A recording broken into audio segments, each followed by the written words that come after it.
Format चुकलाय हो sir तुमचा. Format चुकलाय sir तुझा. हा ते प्रत्येक दिवशी एकच वापरायचंय. तुम्ही एकाच तारखेत सगळे दाखवायचे.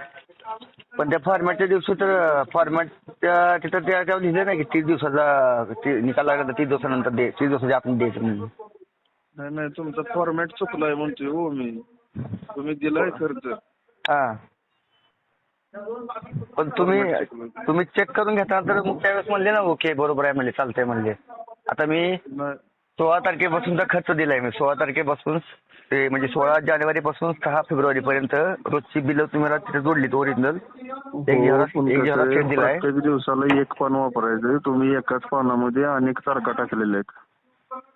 मग सिक्वेन्स वाईज लावले मी 16 तारखेपासून 16, 17, 18 तारखा वाईज लावून दिले.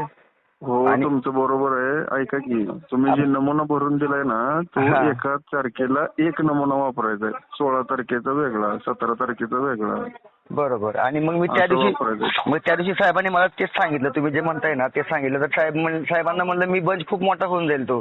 म्हणजे एका समजा एक पानाचा नमुना आहे तर नमुन्यावरती 2 बिलाची मी एंट्री मारली आणि त्याच्या खाली 2 बिलं लावली जोडली स्टेपल केलं तर असं खूप मोठा बंच होईल म्हणलं. करायचं असेल तर मी करून देतो बोललो तुम्ही त्या दिवशी बोललो मी करून देतो त्यांना. तर साहेब म्हणले ठीक आहे राहू द्या आता हायचं दिलं तर मग ठीक आहे म्हणले होते ते. आणि आता परत तुम्ही मला फोन करताय 8 दिवसांनी. नाही तसंच लागतंय साहेब. आता मी बघितलं.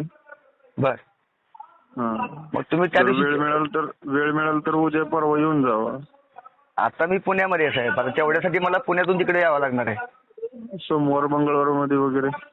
मग तेच सांगतो ना मी पुण्यामध्ये जॉब करतोय आणि तेवढ्या कामासाठी मला इथं सुट्टी टाकावं लागणार. याचा खर्च माझा वाढणार आणि मला मनस्ताप वेगळा होणार आहे. तुम्ही त्याच दिवशी सांगितलं असतं तर मी त्याच दिवशी सगळं जसं तुम्हाला पाहिजे तसं बनवून दिलं असतं.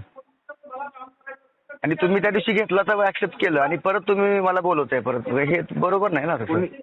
नाही कुणी घेतलं होतं? कुणी रिसिव्ह केलं होतं?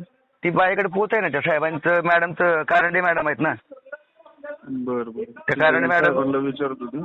कारणे मॅडम होते आणि ते कारणे मॅडम आणि दुसरे एक सर होते. ते दोघांनी ऍक्सेप्ट केलं. त्या दोघांचे सही आहेत माझे त्या पोचवरती. ठीक आहे साहेब जर म्हणले तर चालतंय तर चालवतो. नाही चाललं तर मात्र नाही तुम्ही जसं म्हणताय ना तसं साहेब त्या दिवशी मला म्हणले होते. मग मी म्हणलं साहेबाला मी द्यायला देतो मला अडचण नाही पण ते बंच खूप मोठा होऊन जाईल.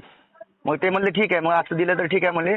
मग मी ओरिजिनल बिलाचा सेट लावला होता सिक्वेन्स वाईज तारखेवाईज आणि एक झेरॉक्सचा सेट परत एक दिलाय मी आणि ओरिजिनल हाताने लिहून दिलंय. ठीक आहे मी विचारतो साहेबांना. ठीक आहे विचारून बघा नाहीतर मला परत ताप होणार आहे. परत पुण्यावरून तिकडे यायचं मला खर्च वाढणार. बघतो मी. हो चालेल.